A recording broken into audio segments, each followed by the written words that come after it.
নীল পুজো বা নীল ষষ্ঠী হলো সনাতন বঙ্গীয়দের একটি লোকোৎসব, যা মূলত নীল এবং নীলাবতী নামে শিব এবং দুর্গার বিবাহের উৎসব। বাঙালি গৃহিণীরা নিজেদের সন্তানের মঙ্গল কামনায়, নিরোগ এবং সুস্থ জীবনের আশায় নীল ষষ্ঠীর ব্রত পালন করে। সাধারণত চৈত্র সংক্রান্তির চড়কের উৎসবের আগের দিন নীল উৎসব অনুষ্ঠিত হয়।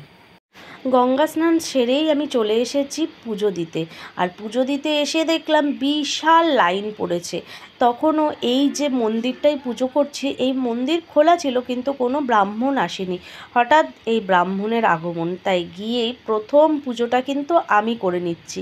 তখনও অবধি কেউ আসেনি, আমি একাই পুজো করছি। আর যেখানে লাইনে দাঁড়িয়েছিলাম ওখানে আস্তে আস্তে লাইন এগোচ্ছে যে ওখানে পুজো দিতে গেলে আমার 2 থেকে 3 ঘন্টা লেগে যাবে।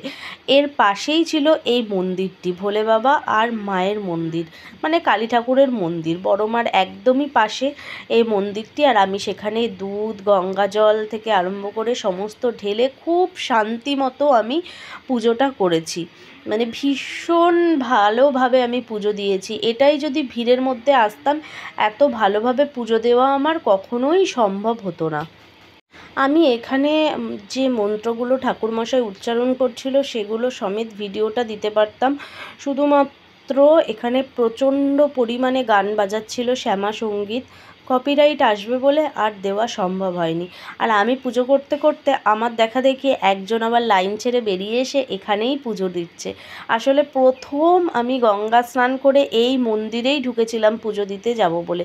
পুজো দিতে এসে দেখলাম তখনও ঠাকুরমশাই এসে পৌঁছায়নি, এমনকি পাশের মন্দিরে ঠাকুরমশাই রয়েছে। তাই ভাবলাম যেখানে ঠাকুরমশাই আছে সেখানে গিয়েই পুজো দিই, কারণ নীলষষ্ঠীর উপোস করেছি, যদি অঞ্জলিই না দিতে পারলাম তাহলে আর কি হবে। তো যাই হোক, তারপর ওই লাইনে কিছুক্ষণ দাঁড়ানোর পর দেখতে পাই যে এখানে ব্রাহ্মণ চলে এসেছে এবং আমি চলে এসেছি। আর ঠাকুরমশাই আমাদের বলছেন ভোলে বাবাকে ধরে তারপরে হলো মন্ত্র পড়ো। তাই এই যে ধরে আমরা দুজন রয়েছি এবং মন্ত্র পড়ছে, এত ভালোভাবে পুজো দিয়েছি যে মানে ভীষণ ভালোভাবে পুজো দিয়েছি। যেমনি গঙ্গা স্নান করে শান্তি পেয়েছি, তেমনি পুজো দিয়েও কিন্তু আমরা খুব শান্তি পেয়েছি।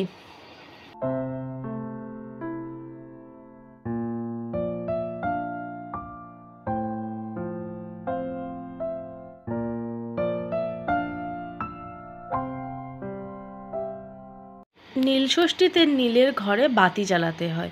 আমার ছেলের ঠিক যত বছর বয়স, তার থেকে 1 বছর আগে যখন আমার ছেলে পেটে ছিল, সেই থেকেই কিন্তু আমি ওর নামে 2খানা করে মোমবাতি জ্বাললাম।